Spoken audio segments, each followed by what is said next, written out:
pati savoka jinai yra JAV kilmės, kaip ir apskritai tų galios kaip išteklių rūšių klasifikacija. Čia Josephas Nye, vienas iš tokių korifėjų tarptautinių santykių teorijos, priėjo prie tos išvados, kad apskritai kalbant apie galią kaip išteklių tarptautinių santykių praktikoje, paprastai kalbama apie kietasias tokias galios formas, kaip aišku, karinė galia, pati kiečiausia ir ne pati griežčiausia iš jų, kaip ekonominė galia, kaip irgi spaudimo priemonė. Bet jis taip pat pastebėjo, kad kartais pati efektyviausia galia yra tokia, kai įtikinę savo oponentą, ar ne, kai įtikinę kitą subjektą, kad tai, ko nori tu, yra tai, ko nori jisai. Ir tai vyksta per tokius dalykus kaip kultūros sklaida, ar ne, kaip savo vertybinės sistemos sklaida, populiarioji kultūra ir taip toliau ir panašiai. Ir Josephas Nye iš tikrųjų nurodė Kiniją kaip potencialų pavyzdį šalies, kuri gali tam skirti daug dėmesio.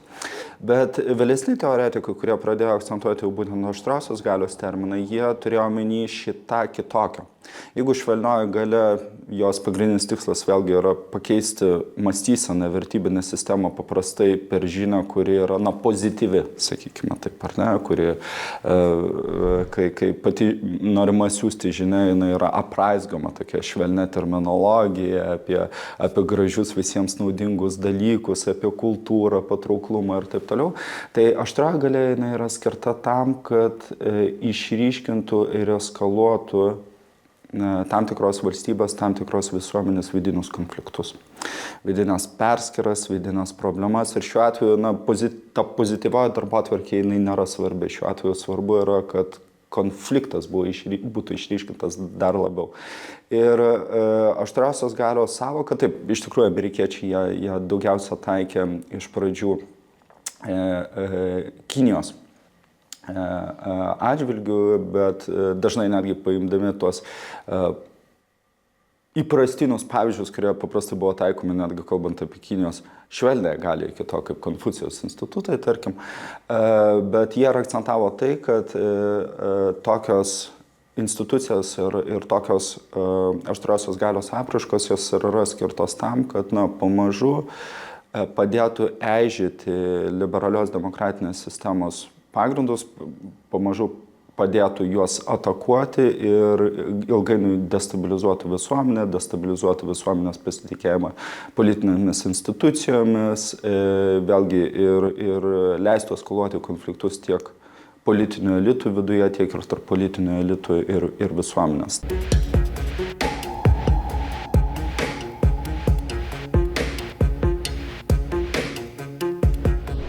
Tai kodėl mes pastaruoju metu kalbame apie aštrią galią ir apskritai griežtėjančias galios formas Kinijos Lietuvoje, tai akivaizdu, kad kalba pirmiausia eina apie pastarųjų maždaug 5-6 metų įvykius nuo 2019 metų. Aš priminsiu, kad tuomet Lietuvos žvalgybos tarnybos pirmą kartą įvardijo Kiniją kaip grėsmę šalies nacionaliniam saugumui ir ten praėjus kiek daugiau negu pusmečiui labai nemalonus incidentas įvyko Katedros aikštėje, kai pirmą kartą prokiniška, ar ne, tai yra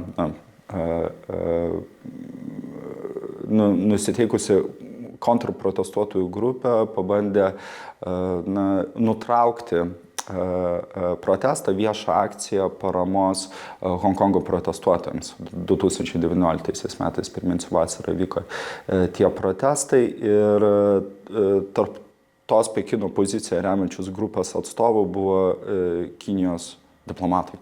Kinijos karjeros diplomatai ir pats ambasadorius iš tikrųjų stebėjo visą procesą, taip tolėliau atsitraukęs. Ir tai pradėjo procesą, iš esmės, kuris peraugo jau atėjus naujai vyriausybei, 18 centro dešinės vyriausybei, į tokį drastišką, pakankamai Lietuvos inicijuotą dvišalių santykių peržiūros su Kinija politika. Ir kaip žinia, buvo keli pagrindiniai tos peržiūros elementai. Tai ir buvo neoficialių santykių su Taivanu gerinimo. procesas ir politika, kuri privedė prie taivaniečių atstovybės atidarimo Vilniuje. Ir tai buvo Lietuvos išėjimas iš tuometinio 17+1 formato, tai yra Kinija ir tas būtent tuo metu 17 vidurio rytų Europos valstybių jungiantis formatas. Lietuva pasitraukė iš ten, kiek vėliau sekė Estija ir Latvija, ir dabar tas formatas toks truputėlį yra pakibęs zombių mechanizmas. Bet ypač tai buvo, aišku, Lietuvos sprendimas leisti taivaniečiams atidaryti savo atstovybę Vilniuje, kuris iššaukė tokį labai didelį Kinijos pyktį ir praktiškai beprecedentė spaudimo kampanija, tiek diplomatinio spaudimo priemonėmis, tiek ekonominio spaudimo priemonėmis, tiek ir informacinio spaudimo priemonėmis. Tai čia kalbant apie informacinį aspektą, paprastai, jeigu žiūrėtume į tai, ką Kinija daro Lietuvoje, tai pagrindinis, aišku, subjektas tai yra Kinijos Liaudies Respublikos ambasada. Oficialiai jie dabar yra persivadinę į reikalų patikėtinių biurą. Lietuvos Respublika to nepripažįsta, nes tai buvo padaryta vienašališkai. Apskritai Kinija inicijavo dvišalių santykių nuleidimo iki reikalų patikėtinio lygmens proceso, nors atsižvelgiant į Vienos konvenciją ir Lietuvos įstatymus, tai nėra legalu. Tai mes truputėlį esame pakibę šiame kontekste. Ir jeigu žiūrėtume į informacinę pusę, tai jau pakankamai ilgą laiką, mažiausiai 10-metį, Kinijos ambasados pagrindiniai atstovai, ambasadoriai, dabar tai yra jau reikalų patikėtiniai, jie bandė taip gal ne pernelyg reguliariai, bet taip vietomis veikti Lietuvos viešą erdvę, bendradarbiaudami su tam tikromis žiniasklaidos priemonėmis ir siųsdami savo žinutes. Ypač tas procesas suaktyvėjo ambasadoriui Shan Zhifei atėjus į tą postą, ir būtent prie to ambasadoriaus ir įvyko Lietuvos ir Kinijos santykių krizė. Tai galime be pagrindo teigti, kad jis irgi suvaidino pakankamai reikšmingą vaidmenį visoje šioje istorijoje, ir tas laikotarpis taip pat sutapo su tuo, kas bendrai Kinijos užsienio politikos studijose dabar yra vadinama vilko karių diplomatija.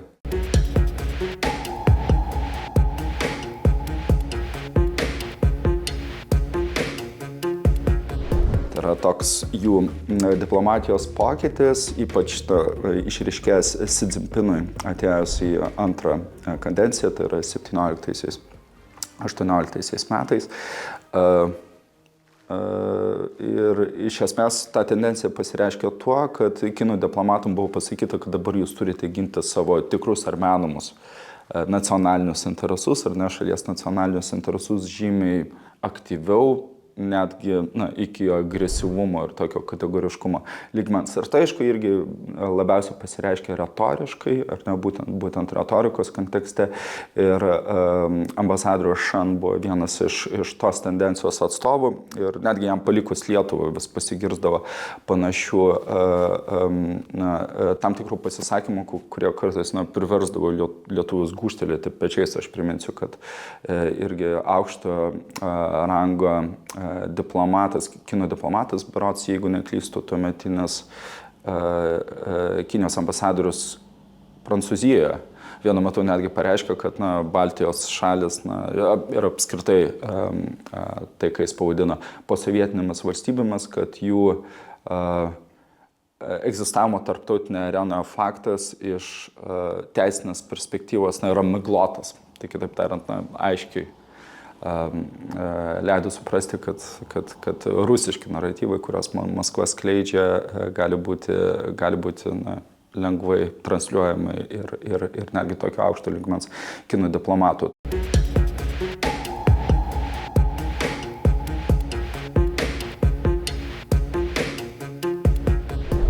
Viena vertus mes turėjome ambasados komunikaciją, ir ambasados vis tiek funkcija yra tokia, kad tu turi palaikyti kažkokį dialogą, turi palaikyti kažkokius santykius, sąveiką su vietos visuomenė ir informacinė erdvė šiaip irgi yra normali praktika, tai yra dalis to, kas yra vadinama viešąja diplomatija, bet jeigu mes žiūrėtume į patį turinį, į pačią žinią, kurią siuntė kinų diplomatai, tai ten irgi galima matyti tam tikras tendencijas ir tam tikrą genezę, kuri aiškiai rodo, kad ištikus santykių krizai buvo matyti tikrai retorikos pakankamai didelis suradikalėjimas.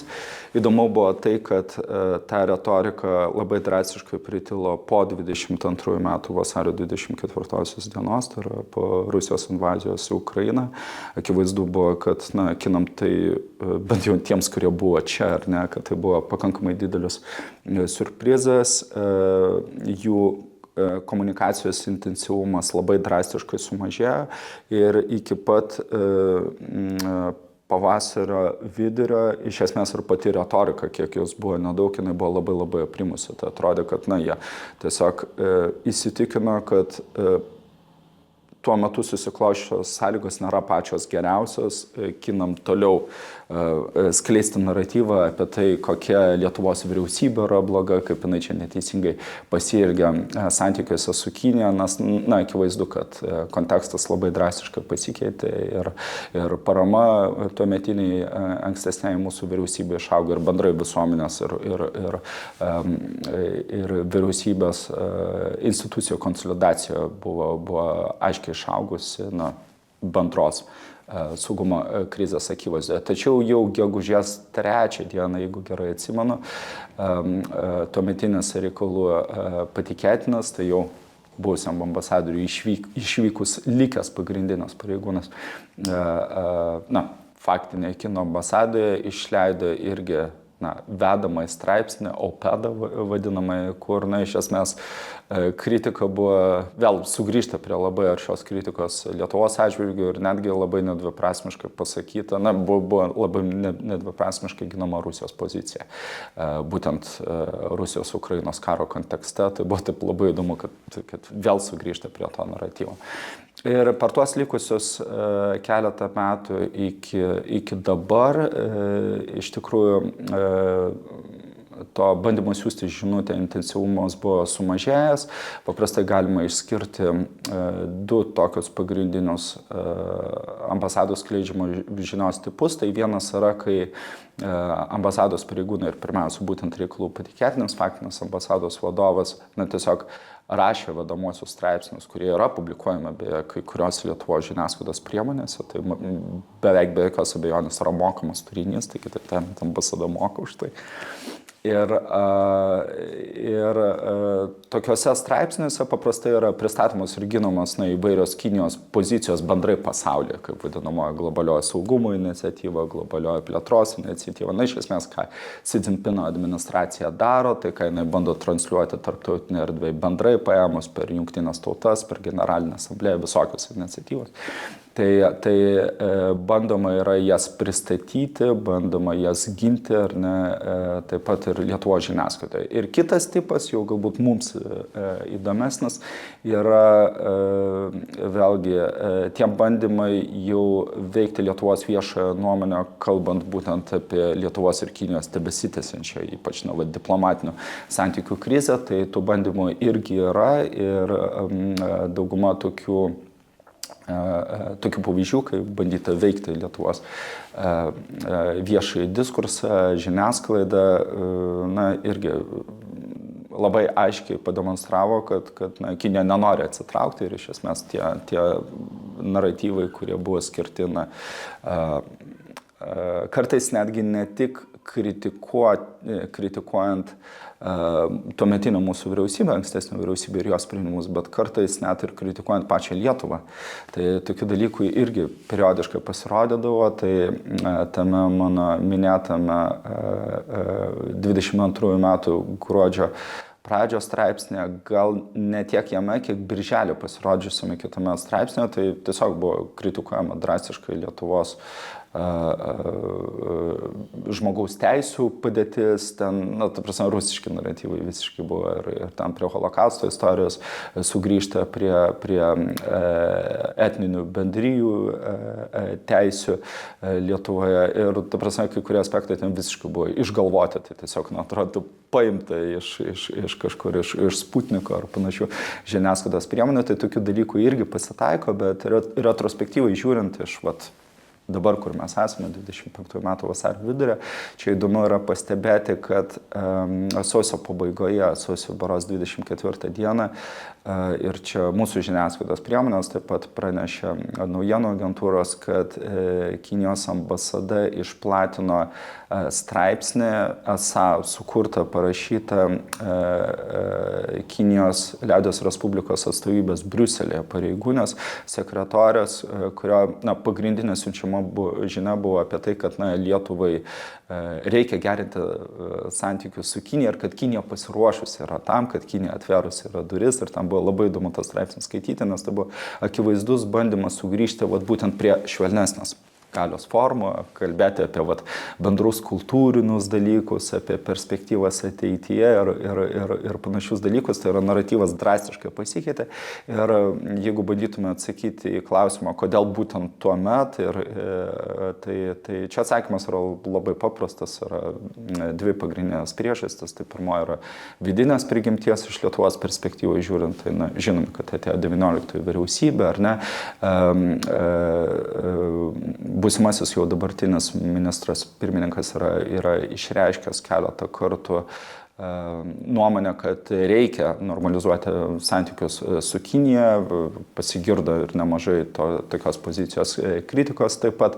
Ir, akivaizdu, kad tai buvo savotiškas bandymas ir paveikti ir mūsų vidinius debatus, ar ne, tam, kad vėlgi, kad Lietuvos Respublika vis tik nusileistų kai kurių pozicijų atžvilgių tam, kad tuos santykius normalizuotų. Bet kartu buvo ir tarptautinis lygmuo šiame kontekste, nes priminsiu, kad tuo laikotarpiu kaip tik buvo daug diskusijų apie bylos pratęsimą Pasaulio prekybos organizacijoje. Tai čia, kurią iš esmės iškelia Europos Sąjunga, Europos komisija, jeigu tiksliau, gindama Lietuvą. Tai čia priminsiu, kad gindama Lietuvą nuo Kinijos nepaskelbtų ekonominio spaudimo priemonių, kartu ir netiesioginio spaudimo priemonių, kaip priminsiu, 21-22 metų sandoroje Kinai netgi bandė spausti trečiųjų šalių tarptautinės korporacijas, kad jos drastiškai peržiūrėtų savo ekonominę veiklą Lietuvoje, nes kitaip jos esą galėtų susidurti su problemomis Kinijos rinkoje, kuri daugumai tokių korporacijų, aišku, yra objektyvai svarbesnė ir tai buvo ir kartu bandymas tas kompanijas, dažnai labai svarbės įmonės Lietuvos ekonomikoje, priversti spausti Lietuvos vyriausybę. Tai toks buvo irgi bandymas, bet retrospektyviai žiūrint galima konstatuoti, kad jis nepavyko, bet pati byla taip ir liko kaboti. Europos Sąjungoje buvo iššaldžiusi, tada buvo nuspręsta pratęsti dabar vėl. Tas įšalas įvyko, tai daliniai tikslai, sakykime taip, Kinų buvo pasiekti, bet jie yra tik daliniai. Tai mes dabar vis dar esame pakibusi būklė, čia tiesiog, kadangi buvo kalbama apie normalizaciją ne kartą ir buvęs užsienio reikalų ministras Landsbergis apie tai kalbėjo dar 23 metų rudenį. Tai priminsiu, kad didžioji problema yra ta, kad nors ekonominio spaudimo priemonės didžioji jų dalis, praktiškai šiandien jų nebėra, nors tikrai ypač prekybiniai santykiai nesugrįžo į buvusį lygį. Mes galime matyti skaičius, kad tarsi skaičiai netgi yra didesni, bet kai kurios kategorijos mums potencialiai labai svarbios, jos vis dar nepatenka į Kinijos rinką. Tai ne viskas šia prasme yra gerai, bet ta prasme tai labai toli nuo to, ką paišė juodasis scenarijus, sakykime, taip, 21-22 metų sandūriai. Bet didžiausia mums problema yra ta, kad mūsų diplomatinė atstovybė, mūsų ambasada Pekine yra uždaryta. Jis yra uždaryta nuo 21 metų pačios pabaigos ir šios atstovybės atidarimo iš naujo, kad ir kokiu formatu mūsų užsienio politikos formuotojai ir dabartinis užsienio reikalų ministras Budrys traktuoja kaip tą pagrindinį santykių normalizavimo aspektą. Nes tam tikrą prasme mes esame nelygioj būsena, mūsų atstovybė, mūsų misija Pekine yra uždaryta, tuo tarpu, kai kinų misija Vilniuje veikia. Ir kadangi tai buvo, traktuojama kaip pakankamai didelė problema, toks neligumas, tai ir įvyko tas dalykas, kad praeitų metų pabaigoje keli Kinijos ambasados pareigūnai jų buvo paprašyta išvykti iš Lietuvos, nes jų juridinis statusas, diplomatinis statusas Lietuvoje buvo neaiškus. Nes mes norėjome, kad ir kinai iš tikrųjų prašė, kad būtų pratęstos jiems akreditacijos ir mūsų pusė sutiko tai padaryti, tačiau kaip Kinijos liaudies Respublikos ambasados įgaliuotus darbuotojus, diplomatus, tuo tarpu, kai Kinija pabrėžtinai teigia, kad tai turi būti reikalų patikėtinio biuro pareigūnai, kad jie turi būti būtent taip akredituoti, nors vėlgi mūsų įstatyminė bazė ir Vienos konvencija kaip tokia netgi to nenumato, tai čia buvo savotiška teisinė kolizija. Tai kitaip tariant, tokia yra dabartinė mūsų santykių realybė ir vėlgi informacinis aspektas yra svarbi šios problemos dalis.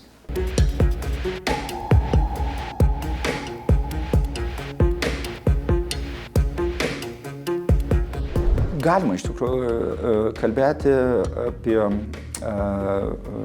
kinų darbą kultūros srityje, kuris yra pakankamai nuoseklus, bandoma dirbti tiek populiarinant tradicinę kinų kultūrą, populiarinant tradicinės kinų kultūros meno formas.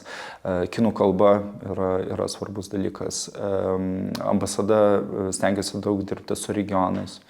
Iki ypač, vėlgi čia reikia priminti, kad mūsų dvišalių santykių krizė iš dalies sutapo su pandemija. Tai kartais netgi yra sunku pasakyti, kurie dvišalių santykių bendradarbiavimo aspektai tapo įkaitais būtent santykių krizės, o kurie tapo pandemijos įkaitais ir sumažėjo arba nutrūko būtent dėl COVID-19 pandemijos, bet esmė yra ta, kad taip, kinai skiria didelį dėmesį tradiciškai kultūrai, jie labai rimtai vertina apskritai švelniosios galios savoką kaip tokią, jų manymu viena iš pagrindinių vakarų pasaulio bendrai, arba jeigu žiūrėtume, tarkime, Jungtinės Amerikos valstijos stiprybė yra tai, ką jie matytų, vos ne kultūrinė ekspansija, ypač populiariosios kultūros kontekste ir neatsitiktinai jie laiko,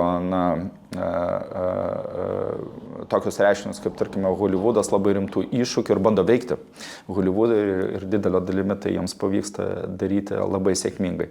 Lietuvosgi kontekste vis tik reikia pabrėžti, kad dvišalių santykių krizė ir vėlgi iš dalies pandemija turėjo neigiamą poveikį būtent kinų galimybėms veikti kultūros srityje, nes vis tiek tu turi turėti išteklių, tu turi turėti daugiau diplomatų, vis tiek tavo įvaizdis turi būti pozityvesnis negu šiuo metu yra Kinijos įvaizdas Lietuvoje, tačiau tikrai tų bandymų yra veikti Lietuvos kultūrą. Skirtingi būdai. Nuo sporto diplomatijos vėlgi iki kultūrinio renginių, šviesų festivalių, kartais regionuose irgi tokiose vietose, kurios gali ten nustebinti Tūlą, Vilnietį, Kaunietį, Klaipėdietį, bet būna tokių dalykų, kaip, tarkime, Pakruojas, netgi Ukmergė, pakankamai tamprūs santykiai pastarosius keletą metų, ypač akcentuojami Druskininkai. Visur, kur galima užsikabinti, bandoma užsikabinti ir dažnai kultūra yra ta priemonė, kaip tai galima įgyvendinti. Paprastai, kaip jūs jau užsimenėte anksčiau, Konfucijos institutai irgi vadinami yra tokia, bene ryškiausia institucionalizuota kinų švelniosios galios forma. Ir taip mes Lietuvoje irgi turime Konfucijos institutą, tiesą sakant, Vilniaus universitete taip pat. Ir Konfucijos institutai, yra tokia bendra tendencija, kad vakarų pasaulyje jie yra uždarinėjami pamažu. Vis daugiau valstybių ir vis daugiau universitetų, kurie labai dažnai vakarų pasaulyje turi ryškę, labai plačią autonomiją ir iš esmės patys sprendžia dėl jų egzistavimo ar ne, bet tokia tendencija egzistuoja. Tačiau kartu reikia pabrėžti, kad Konfucijos institutai, jie veikia tiek, kiek vietos institucija leidžia jiems veikti. Ir jeigu žaidimo taisyklės yra labai aiškiai nustatytos ir nubrėžtos, tai jų galimybės sekti Pekino naratyvų, ar ne, įgyvendinant savo studijų programas, mokant kinų kalbos, aš sakyčiau, yra labai ribotas. Tai tarkime, Lietuvos atveju per daugiau negu, dabar jau praktiškai pusantro dešimtmečio Konfucijos instituto egzistavimo, tai nebuvo jokių kažkokių incidentų susijusių su KI ir jokių bandymų, kiek man yra žinoma, veikti Vilniaus universitetą, jo sprendimus ar veikti bendrai visuomenės nuomonę apie tai, kas yra Kinija. Bendrai aš manau, kad Lietuvai reikia mokytis kinų kalbos, reikia daugiau žinoti apie jų kultūrą ir čia visada yra tas dalykas, kurį aš sakau taivaniečiams, kad jums visai būtų prasminga irgi kažkaip, irgi įžengti, ar ne, į tą rinką ir konkuruoti ir bandyti nukonkuruoti. Tai, kad čia daro kinai, nors irgi jie tai daro labai, labai ribotomis apimtimis, ypač nuo 20 metų.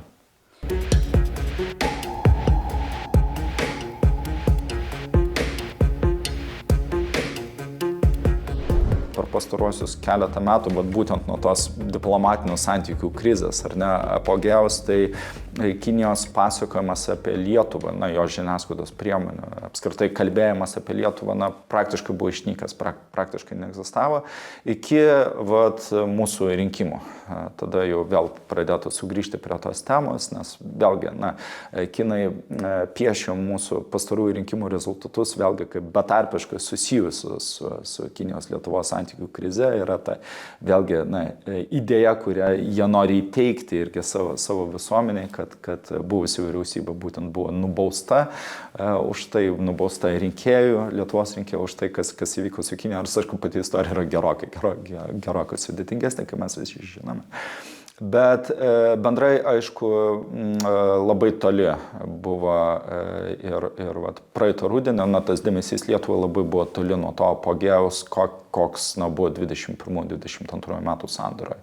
Nes ypač, aišku, Taivano klausimas, jis Kinijos politinė darbotvarkė ir kartu taip ir visuomenėje laikomas betarpiškos svarbos dalykų ir natūralu, kad jeigu kažkas svarbaus vyksta Taivano tematikos kontekste, tai apie tai Kinija kalba.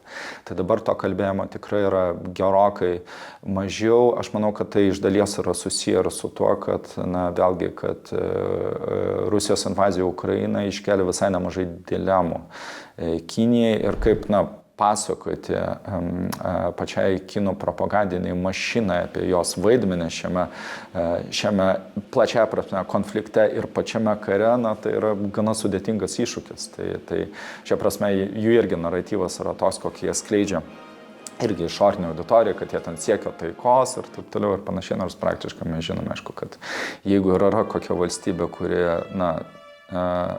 iš tikrųjų turėjo tokią didelį įtaką Rusijos gebėjimui išsilaikyti ar ne per tuos 3 metus, tai buvo Kinijos liaudies respublika vis dėlto. Ir nors kalba eina ne apie tiesioginės karinės paskirties teikimą, bet, ta prasme, Kinijos pagalba Rusijai dorojantis su ekonominėmis sankcijomis yra ryškiausia iš bet kokių kitų valstybių pasaulio ir tai, aišku, yra didelė problema tiek mums, tiek ir ukrainiečiams.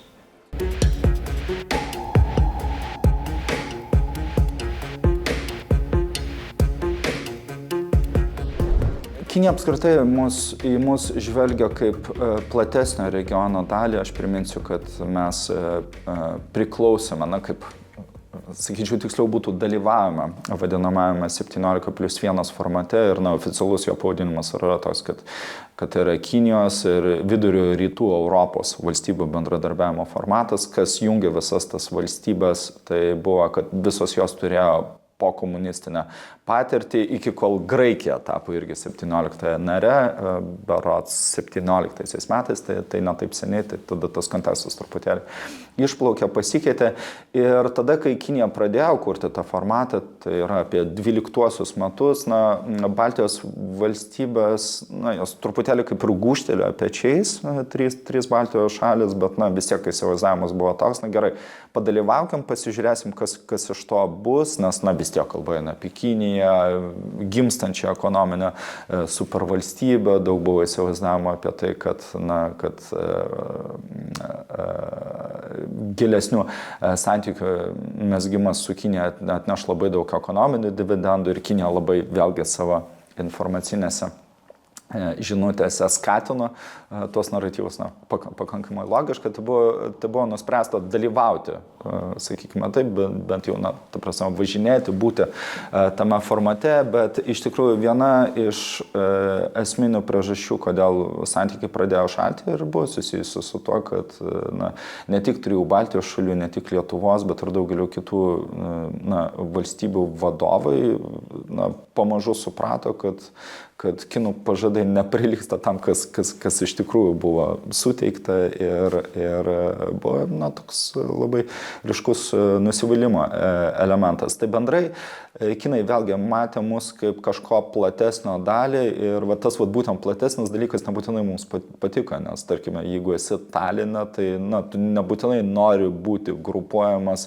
su visa derama pagarba, bet vis tiek su šalimis, kurios yra ten Pietų Balkanuose, nėra net ES ar NATO narės, bet tiesiog buvo įsivaizduojama, kad pabandykime dalyvauti šiame formate, bent jau turėsime kažkokią galimybę turėti tampresnį kontaktą su Kinijos vadovais. Tada tai buvo ministrų pirmininkų lygmens formatas, tai atitinkamai su Kinijos ministrų pirmininku de jure tarsi formaliai antra figūra Kinijos politinėje sistemoje. Jeigu žiūrėtume vis tik konkrečiau į 3 Baltijos šalis, tai aišku, naratyvai ilgą laiką buvo praktiškai tapatus, praktiškai vienodi ir iš Kinijos perspektyvų žiūrint, ten įsivaizduojama, kad yra kažkoks ten didelis skirtumas, buvo kartais vietomis galbūt bandoma paskatinti tarpusavio konkurenciją, tarkime, dėl prekybos atvėrimo ar panašiai, ypač tokiais atvejais kaip žemės ūkis, bet bendrai nebuvo kažkokio ryškaus skirtumo, vėlgi iki kol mūsų vyriausybė nepradėjo santykių su Kinija peržiūros politikos ir jau nuo tada naratyvas labai drastiškai pradėjo skirtis. Ir tai turi poveikį, aš sakyčiau, irgi kitoms Baltijos valstybėms. Mes žinome dabar, kad Estija derasi su Taivanu dėl taivaniečių atstovybės atidarimo Taline ir tai yra iš tikrųjų sunkus ir sudėtingas procesas, kiek man yra žinoma. Ir tai kartu yra susijęs su tuo, kad estai jau turi omenyje Lietuvos patirtį ir nori daryti dalykus matyti truputėlį kitaip, o taivaniečiai matyti irgi, turėdami omenyje Lietuvos patirtį, nori irgi gauti optimalų rezultatą. Tai kitaip tariant, poveikis yra. Lietuva šiandien išsiskiria iš tų 3 valstybių, bet tai yra vos pastarųjų 4-5 metų tendencija.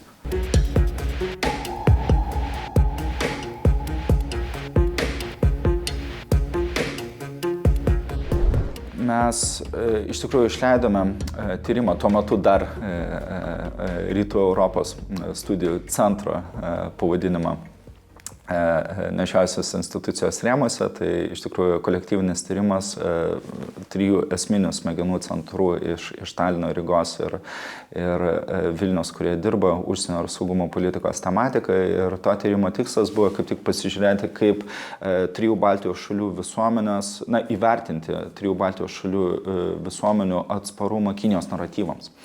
Tai ką mes padarėme, mes iš pradžių padarėme sąrašą 30 kiniškų naratyvų, kurie įprastai yra platinami Baltijos šalyse, pirmiausia vėlgi atitinkamai 3 Kinijos liaudies Respublikos ambasadų, diplomatinių atstovybų plačiaja prasme. Ir tada bandėme iš tikrųjų pasižiūrėti, kiek Estijos, Latvijos ir Lietuvos gyventojai atliepia tuos naratyvus, kiek jie sutinka su jais, nesutinka, ir mes tai darėme taip pat apklausų būdu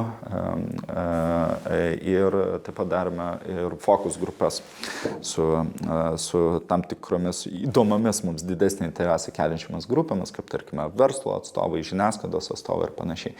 Tai ką mes pamatėme, ir tai yra pakankamai įdomus dalykas, ir čia vėlgi reikia trumpai užsiminti, kad Lietuvos atvejais čia aišku išsiskiria būtent dėl to, kad mes esam toje valstybė ir toje visuomenė, kuri patyrė Kinijos ekonominio spaudimą ką tik, tai mes pamatėm keletą tokių esminių dalykų. Tai mūsų 30 naratyvų buvo suskirstyti į 3 tokias didžiasias teminės grupės, tai yra ekonominė, vertybinė ir, plačiaja prasme, tarptautinės politikos, geopolitikos ir panašiai. Tai mes pamatėme tai, kad Lietuvos visuomenės, jeigu žiūrėtume į ją konkrečiai atstovų, apklaustų lietuvių manimų, Kinija yra labai didelio ekonominio galio, su kuria nereikėtų pyktis. Tai toks labai įdomus dalykas, nepaisant to, kad turėtume sutikti, kad Kinijos ekonominio spaudimo priemonės vis dėlto nepasiekia tokio efekto, tokio rezultato, kokio jie norėjo. Čia, aišku, reikia ir pripažinti ir tai, kad tai didelio dalimi įvyko dėl mūsų partnerių, draugų ir sąjungininkų pagalbos tiek Europoje, tiek ir už Atlanto, ir taivaniečiai daug kas padėjo mums, bet kartu visą tai reiškia, kad nepaisant to, kad mes tarsi nematome to tiesioginę skaitinę išraišką, kad ta žala buvo padaryta tokia, kokia jinai buvo paišoma juodžiausiuose scenarijuose, bet tos žalos suvokimas pačių lietuvių tarpe, jų galvose, ar ne, jų įsivaizdavime, jis liko. Ir labai ryški tendencija apskritai visų 3 šalių visuomenių atsakymuose buvo ta, kad tokia labai ryški internalizacija, ar ne, įsitikinimas dėl to, kad mes esame mažos šalis ir mes neturėtume pykti su didžiaisiais veikėjais, kad tai yra nelabai gerai, kad mes turėtume žinoti savo vietą. Tai toks vienas iš tokių įdomesnių dalykų. Tai kalbant apie ekonomiką. Kalbant apie vertybės, tai yra tas didysis antrasis mūsų matmuo, įdomu yra tai, kad iš esmės, kad skepticizmas Kinijos atžvilgiu yra didelis. Kinija vis tiek yra suvokiama kaip valstybė, kuri yra autoritarinė, kuri pažeidžia žmogaus teisės, kur yra daug problemų, tačiau labai dažnai tai vis dėlto atliepia ekonominio pragmatizmo motyvas.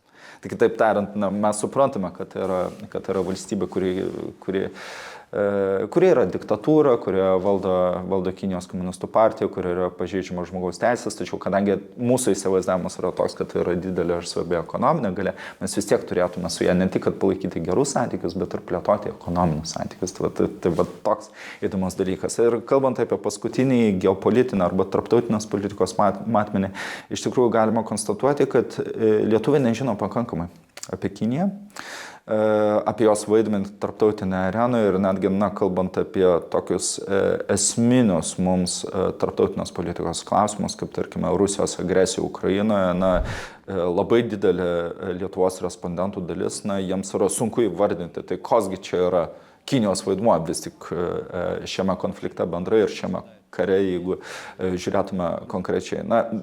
Žvelgiant iš šiandienos perspektyvos, galbūt aš suprasčiau labiau, nes dabar jau sunku vertinti, koks yra Jungtinių valstijų vaidmuo, ar ne, šiame kare ar konflikte, bet kadangi mes tuos duomenis rinkome prieš 2 metus, prieš 1,5 metų, jeigu žiūrėtume tiksliau, tai tokie rezultatai mums iš tikrųjų nustebino. Ir tai reiškia, kad, vėlgi, kad tai, ką jūs ir kalbėjote, ar ne, kad apie Kiniją mes kalbame mažai, ir kad reikia kalbėti daugiau apie jos vaidmenį tarptautinėje arenoje, apie Kinijos santykius su Rusija, apie Kinijos santykius su Lukašenkos režimu ir apskritai apie Kinijos paramos autoritariniams režimams politiką. Tai matyt ir mes, kaip tyrėjai, nepakankamai gerai darome savo darbą, tai šiuo interviu aš irgi stengiuosi tai taisyti.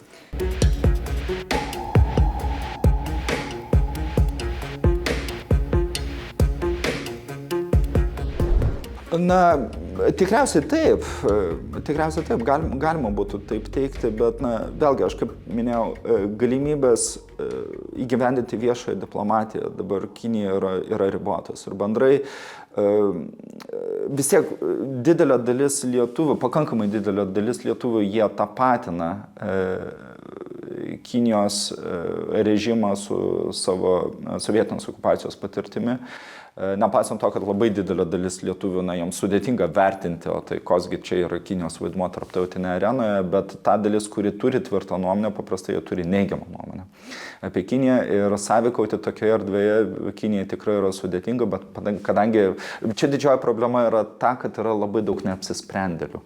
Tai tų žmonių, kurie turi tam tikrą įsitikinimą dėl Kinijos vaidmens tarptautinėje arenoje, juos patraukti savo pusę Kinijai bus be galo sudėtinga. Tačiau kadangi yra labai didelė dalis žmonių, kurie yra neapsisprendę, tai yra tos pūlos, ar ne, tai yra ta imtis, su kuria Kinijai ir reikia dirbti. Ir kadangi tų žmonių yra daugiau, tikrai yra daug, tai potencialiai darbo čia tikrai Kinijai atsirastų. Bet vėlgi problema yra ta, kad be santykių normalizavimo, be didesnio diplomatinio korpuso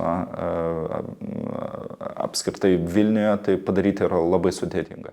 Įdomu yra tai, kad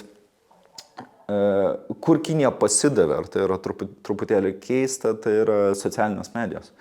Nes jų apskritai sąveika su mūsų informacinė erdvė yra tokia labai 20-ojo amžiaus tipo sąveika, labai tradicinė, tai vėlgi bandymai veikti tradicinės žiniasklaidos priemonės, nors šiaip kinai geba būti efektyvus ir geba aktyviai veikti socialinėse medijose. Tai buvo iš tikrųjų bandymas jų veikti Twitter'e, tuometinis ambasadorius buvo sukūręs Twitter'o paskyrą. Dabartinė atstovybė ambasada irgi turi Twitter arba X paskyrą, bet jinai yra kinų kalba, net pats pavadinimas kinų kalba. Tai akivaizdu, kad jie nesąveikaus su Lietuvos visuomenė, niekaip, ten visiškai nėra to kontakto ir tai yra pakankamai keista, bet čia aišku, reikia atsiminti, kad Facebookas yra ta didesnė jau tos tradicinių socmedijų platforma, tai ten kinų apskritai nėra, mūsų atstovybės, tai nėra kažkokių bandymų juos veikti. Bet čia aišku, reikia pastebėti ir kitą dalyką, kad pačių kinų sukurtos ir vadovaujamos platformos, tokios kaip pirmiausia TikTokas, vėlgi tai yra viena iš populiariausių šiuo metu platformų tarp lietuvių, ypač jaunųjų lietuvių ir Lietuvos institucijos ir taip pat tyrėjai, iš esmės atkartoja tuos nuogąstavimus, kurias mes matome likusiame pasaulyje, ypač tarp vakarų liberalių demokratijų, dėl to, kaip, kinų pati duomenų kontrolė ir algoritmai, kurie yra TikTok'e, kaip jie potencialiai gali veikti mūsų informacinę erdvę ir politikos ir saugumo klausimus. Ir čia kol kas klausimas lieka atviras, tačiau tai be jokios abejonės yra viena iš tų erdvių, kur reikia kreipti didesnį dėmesį. Aš netgi diskusiją turėjau su savo studentais, kadangi pats TikTok'o nenaudoju, man buvo labai įdomu. Tiesiog jie papasakojo savo patirtį, tie iš jų, kurie naudoja TikTok'o, tarptautiniai grupė, tai nebūtinai lietuviai studentai taip pat ir mainų studentai. Tai iš esmės jie taip ir pasakė, kad viską, ko tarsi lyg ir iš pirmo žvilgsnio tau reikėtų, informacinių požiūrių tu gali gauti iš TikTok'o. Tai tarkime, buvo mainų studentai, kurie ruošėsi atvykimui į Vilnių, ar ne, Erasmus programos rėmuose, tai jie nuėjo TikTok'ą ir tiesiog surinko, kaip susirasti būstą Vilniuje, ką pamatyti Vilniuje, ką valgyti. Į kiekvieną iš tų atsakymų, į kiekvieną iš tų klausimų jie gavo atsakymą TikTok'e video formą. Tai pasako ir mums daug apie tai, kaip mes labiau tradicinės arba net tose žiniasklaidos priemonėse, kurios mes laikome jau mažiau tradicinėmis, ar ne, kaip tarkime, irgi naujienų portalai, ar ne, kurie visiškai yra skaitmeniniai, kad mes jau atsiliekame nuo daugelio tendencijų. Tai kur čia yra konkreti grėsmė? Konkreti grėsmė yra kelios. Tai pirmiausia dėl duomenų. kur yra asmeniniai duomenys, ar ne, kokiuose serveriuose jie fiziškai yra, kaip jie yra naudojami, nes mes žinome, kad Kinija labai didelį dėmesį yra skiriusi bendrai didžiųjų duomenų ar ne big data kontekstų ir neatsitiktinai kai kurie iš jų proveržių ir jau šių metų ar ne dirbtinio intelekto srityje labai dažnai yra susiję su tuo, kad jie operuoja labai didelių duomenų srautų, o apribojimai naudoti tuos duomenis, jų praktiškai Kinijoje, jeigu reikia, ar ne, jų neegzistuoja. Ir tai jiems suteikia labai didelį konkurencinį pranašumą. Ir antras dalykas, betarpiškai su tuo susijęs yra algoritmai, ar ne, kokie būtent algoritmai ir kaip būtent jie yra naudojami Kinijos kompanijų, jų inžinierių, technologų ir taip toliau. Tai kitaip tariant, aš ateinu, ar ne, į savo įsivaizduojamą, ar ne, TikToko paskyrą ir kas yra tai, ką aš matau, ar ne, aišku, pagal paskutinį apsilankymą gali būti ten kažkokie šokiai, ten 1, 2, 3 video ir 4 jau žiūriu, jau kažkas apie Volodymyrą Zelenskį, ar ne, jau kažkas apie Gabrielių Landsbergį, kritikuojant jį, ar ne, ir jo poziciją Kinijos klausimų, hipotetiškai, tarkim, pateikiant tokius pavyzdžius. Ir kaip tiksliai tie algoritmai veikia, kaip tiksliai atrodo, yra labai didelis klaustukas ir čia galbūt truputėlį pakeliant irgi diskusiją į platesnį lygmenį. Jeigu mes palygintume Kiniją ir Rusiją, ar ne šiame kontekste, tai tam tikrų metų mes pamatėme, kad Kinai siekdami tikrai įskaudinti Lietuvą, ar ne, kad jie susidūrė su ta problema, kad jie iš tikrųjų mažai žino apie Lietuvą. Tai būtent tos dvišalių santykių krizės apogėjuje mes tai labai pajutėm. Bet vienu metu jie tiesiog atrodo, štai taip, paėmė ir įjungė rusiškus propagandinius naratyvus. Tiesiog vėlgi, kaip tarkime mano pavyzdys apie žmogaus teisės. Jie suprato, mes žinome mažai, bet rusai apie juos žino daugiau, jie žino, kur yra tokie labiau skausmingi taškai, kur galima paspausti, kokie klausimai ir kokios temos kelia konfliktus Lietuvos visuomenėje. Rusai tiesiog turi tą ekspertizę, žino apie mus daugiau. Ir mes tada galime paimti jų naratyvus. Tai jeigu mes, sakykime taip, paimtume rusų ekspertizę apie mus, ar ne, tai kaip, rusai žino, kaip mūsų skaudinti iš vienos pusės, ir paimtume kinų technologinius gebėjimus, ar ne, jų turimą technologinę infrastruktūrą iš kitos, mes gauname labai labai pavojingą kokteilį. Tai kalbant apie tokias platformas kaip TikTokas, aš aišku labai esu skeptiškas, bet aš skeptiškas esu ir vakarietiškų tų vadinamų platformų atžvilgių, tarkime, kas atsitiko su Twitteriu atėjus Elonui Muskui, tai čia yra, apskritai, yra viena iš tokių liūdniausių istorijų pastarųjų metų, kalbant apie žiniasklaidos laisvę, kurią čia J.D. Vance'as ką tik gynė Miuncheno konferencijoje.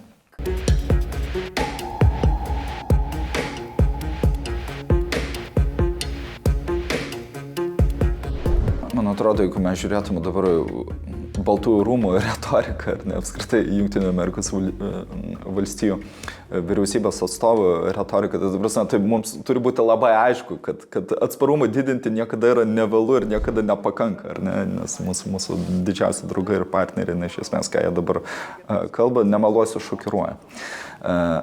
Sakykime taip, tai visada galima geriau, ar ne, bet taip, aš sutikčiau ir vėlgi pakartočiau tą tezę, kad taip, rusai žino apie mus daugiau, bet tai automatiškai reiškia, kad ir mes žinome apie rusus daugiau ir apie tuos naratyvus daugiau, tai didelė dalimi tas atsparumas yra susijęs su tuo, kad mes turime ekspertizę patirties kontekste. Mes turime patirtį, mes žinome, ar ne, ir mes galų gale dalinamės tą patirtimį su kolegomis, su mūsų partneriais ar ne sąjungininkais, nes labai dažnai rusų naratyvai mūsų atžvilgiu, jie yra labai panašus į tai, kai jie gali skleisti, tarkime, ukrainiečių, lenkų, estų, latvių ar ten suomių atžvilgiais, priklausomai nuo konteksto, aišku, su savo tam tikra specifika. Kino atveju, taip, sulaukti kažko, kas būtų, iš tikrųjų labai kūrybiška dar kol kas neteko, ar ne? Kad iš tikrųjų tai būtų labai tokie įmantrus ir kūrybiški bandymai paveikti mus, ne, iš esmės ten, kur spaudimas buvo efektyviausias, tai, na, iš tikrųjų, kuris sukėlė pakankamai daug debatų, kur sukėlė daugiausia problemų, tai vis dėlto buvo ne tiek informaciniai aspektai, kiek tai buvo diplomatinių ir ypač ekonominio spaudimo priemonės. Bet bendrai tai nereiškia, kad kinai nesimoko, kinai mokosi. Ir vėlgi, ir viena iš galimybių, kaip kinai galėtų mokytis, yra tie duomenys apie mus. Kas mums patinka ar ne, kas mums nepatinka, ką mes žiūrime, ko mes nežiūrime, apie ką mes kalbame.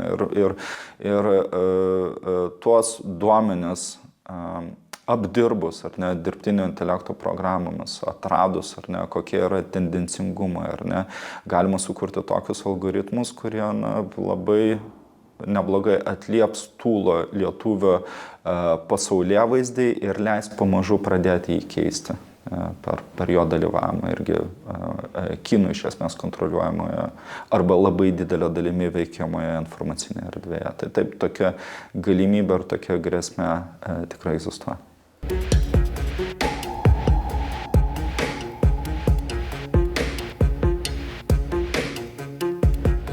Apie Kinijos kultūrą, na, reiktų pirmiausia pasakyti, kad Kinijos kultūra nėra tik tai Kinijos liaudies respublika, ar ne?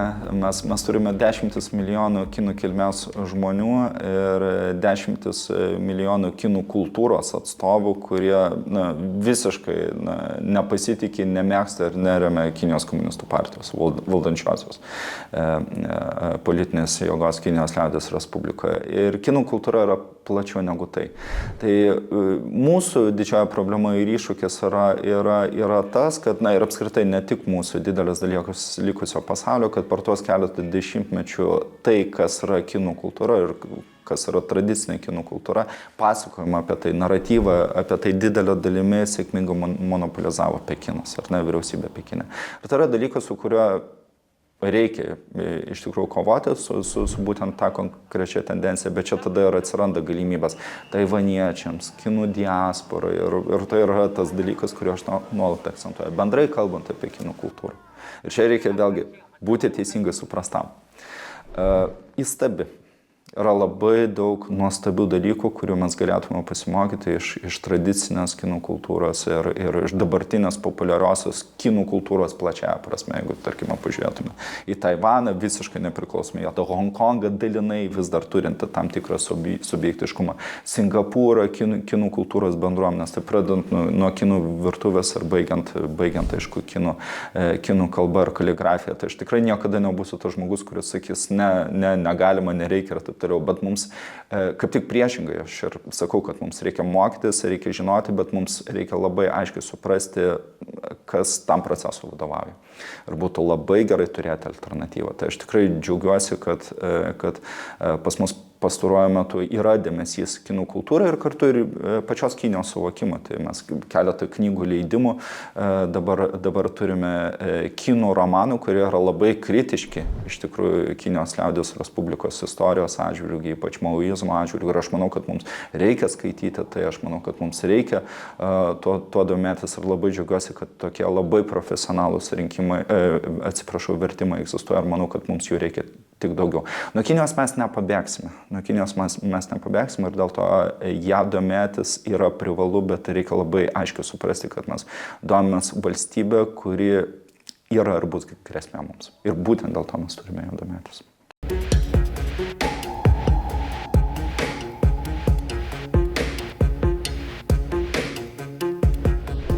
Ant liežuvo man pinasi amerikiečių pavyzdys vėlgi. Labai dažnai didysis kultūros proveržis, ypač jeigu žiūrėtume į tokius dalykus kaip, netgi modernioji populiarioji kultūra, kino filmai, ar ne, arba labiau tokia klasikinė kultūra kaip 19 amžiaus romanas, ar ne. Tai yra labai dažnai imperializmo produktai. Tai Edvardas Saidas nemažai apie tai yra kalbėjęs, kad tokio tipo kultūrinė produkcija jinai yra pabrėžtinai politizuota ir labai dažnai jinai tarnauja tų valstybių tikslams, kurie dažnai yra imperialistiniai ir kolonialistiniai. Tai aš tikrai galiu suprasti, kodėl ukrainiečiai verčia ne tik Kotrynos didžiosios arba Jekaterinos, jeigu rusiškai transliteraciją, naudotume paminklus Odesoje, bet kodėl jiems nepatinka ir Puškinas taip pat. Ne tik dėl to, kad tai yra rusų kultūros nešėjas, bet kartu ir dėl to, kad perskaičius kai kurios Puškino darbus, tu matai, kad, tu matai apie Kaukazą, kaip jis kalba ir panašiai. Tai yra tokių dalykų, kurie tikrai atspindi tą imperializmą. Toks buvo Rusijos modus operandi nuo Lermontovo iki Tolstojaus ar Dostojevskio, nors labai dažnai jie buvo kritiški tokios politikos atžvilgiu. Bet problema yra ta, kad vėlgi mes turime režimą, kuris ima tuos autorius ir skleidžia tą žinią būtent kaip savo kultūrinio imperializmo produktą iki pačios dienos. Ir natūralu, kad tai yra iššūkis, tai yra problema. Dabar kalbant apie kinus, taip, tokia galimybė iš principo egzistuoja, bet tačiau kiek mes apskritai apie Kinijos autorius žinome, ar ne, kad mes apskritai galėtume susidaryti tam tikrą įsivaizdavimą. Tikriausiai dažnas lietuvis yra girdėjęs apie Konfuciją, ar ne, ir jo pirminis įsivaizdavimas apie Konfuciją ir konfucianizmą būtų, kad tai yra tokia kinų filosofija, kuri yra labai apie hierarchiją, kad visi visiems turi paklusti, kad tai yra iš esmės politizuota doktrina, kuri yra labai puikiai pagalbininkė autoritariniam politiniam sistemam. Bet tiesa yra žymiai sudėtingesnė. Tai yra doktrina, kurią Kinijos liaudies Respublika labai aktyviai irgi tarsi pasiejama, ar ne, kaip ta vėliava, neatsitiktinai Konfucijos institutai vadinami yra Konfucijos vardu, tačiau iš jo ir jo pasiekėjų, ar ne, jeigu žiūrėtume truputėlį plačiau doktrinos, politinės teorijos, jie ištraukia tai, kas jiems patogu. Visai eliminuodami tai, kas jiems nebūtinai yra taip patogu, kaip, tarkime, pakankamai aiškiai išreikšta teisė į regicidą. Jeigu valdovas yra blogas, jeigu valdovas neatitinka mandato, Konfucijus visai nedviprasmiškai sako, kad žmonės turi galimybę jį nuimti. Ir nuėmimas valdovo pirmojo tūkstantmečio prieš mūsų erą viduryje yra kažkas kito, negu paprastai mes tai turime 21 amžiaus pasaulyje, nors dėja pastarųjų metų tendencijos galbūt ir kitokios. Tai kitaip tariant, taip tos grėsmės egzistuoja, tačiau vėlgi reikia būti protingam, reikia pakankamai suprasti kontekstą, reikia pasidomėti dalykais, ta prasme, nustumti knygą į šoną lengva ranka vien dėl to, kad autorius yra kinas arba netgi rusas, nepasidomėjus apie ką tai yra ir apie ką tai pasakoja, yra lengvabūdiška ir netgi, sakyčiau, kvaila. Ir yra visai nemažai lietuvių autorių, rusų autorių, kuriuos aš labai rekomenduočiau paskaityti lietuviams, kad jie suprastų labiau, kas vyksta toje šalyje. Ir tie autoriai, jie didelio dalimi yra uždrausti šiandieninėje Rusijoje, kas yra, mano giliu įsitikinimu, kokybės ženklas.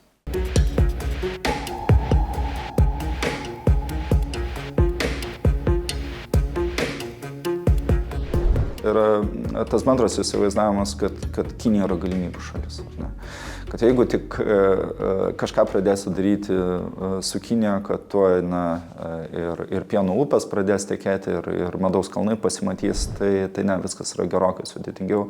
Ir Lietuvos verslo patirtis irgi tai labai aiškiai signalizuoja. Tai reikia būti atsargesniems, kad mes nepasiklystume tarp tų kelių kinų pažadų medžių, bet bendrai paėmus tai nereiškia, kad neturėtume visiškai sąveikauti. Ar ne? Reikia būti atsargiems, reikia suprasti, kad kalba bet kokiu atveju, jeigu mes sąveikavome su Kinijos subjektais, nebūtinai piliečiais, bet platesnio lygmens subjektais, įmonėmis ir taip toliau. Reikia suprasti, kad Kinija reta didesnė įmonė, reta didesnė organizacija yra kad mes apskritai galėtume vadinti nepriklausomą nuo valstybės.